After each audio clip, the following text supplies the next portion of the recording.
10 বছর যাবৎ রাজমিস্ত্রি কাজ করে জীবনে কি পেলেন আর কি করবেন আর কি করা উচিত, পুরো ভিডিওটা দেখবেন, তাহলে অবশ্যই আপনি বুঝতে পারবেন। আসলে ভাই, আমরা 10 বছর যাবৎ রাজমিস্ত্রি কাজ করে জীবনে কি পেলাম দেখেন। আমরা প্রতি মাসে যে টাকা ইনকাম করি পুরোপুরিটা কিন্তু বাড়িতে দিয়ে দিই, এবং কোনো মাসে টাকা যদি একটু দিতে একটু এদিক সেদিক হয় বা হয়তো দিতে একটু দেরি হয়, তাহলে বাড়িতে কত রকম কথা, হ্যান ত্যান কত রকম কথা ভাই আমাদের শুনতে হয়।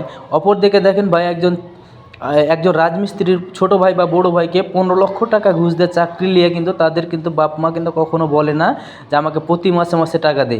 একজন চাকরিজীবী কিন্তু প্রতি মাসে যে টাকা ইনকাম করে সে কিন্তু বাড়িতে কখনো প্রতি মাসে মাসে টাকা দেয় না। আর একজন রাজমিস্ত্রি কিন্তু প্রত্যেক মাসে মাসেই বাড়িতে টাকা দিয়ে দেয়। একজন চাকরিজীবীর ক্ষেত্রে দেখেন, তারা কিন্তু বাড়িতে কোনো বিপদ আপদ পড়লে তখন কিন্তু টাকা দেয়, কিন্তু রাজমিস্ত্রি কিন্তু প্রতি মাসে মাসে টাকা দেয়। ভাই, রাজমিস্ত্রি আপনি একটা বিপদে পড়ে দেখেন, তাহলে বুঝতে পারবেন কত ধানে কত চাল।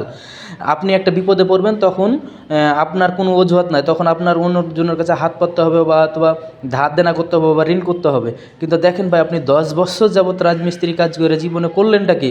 10 বছর যাবৎ কাজ করে যদি আপনি প্রত্যেক মাসে যদি আপনি 1,000 টাকা করে রাখেন, তাহলে এক বছরে 12,000 টাকা। আপনি 10 বছর হিসাব করে দেখেন, তাহলে 1,40,000 টাকা। 1,40,000 টাকা আপনি যখন কোনো বিপদ আপদে পড়বেন, তখন সেই টাকাটা কিন্তু আপনি কাজে লাগাতে পারেন। কিন্তু আমরা ভাই এই কাজগুলো কিন্তু করি না। আমি প্রত্যেক রাজমিস্ত্রি ভাইকে বলবো যে ভাই, আপনি জীবনে যাই কিছু করেন না কেন, আপনার জীবনে একটা সঞ্চয় করে রাখেন, অন্তত হলেও প্রত্যেক মাসে মাসে 1,000 টাকা করে জমায় রাখেন। আপনার বিপদ আপদে কাজে আসবে।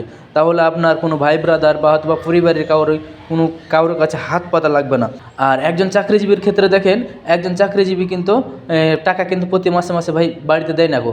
যে টাকা জমা রাখে সেই টাকা দিয়ে তার ভবিষ্যৎ শক্ত হয়, কিন্তু তাদের বাপ মাও কিন্তু ভাই তাদের চাকরিজীবীর কাছে কিন্তু চায় না।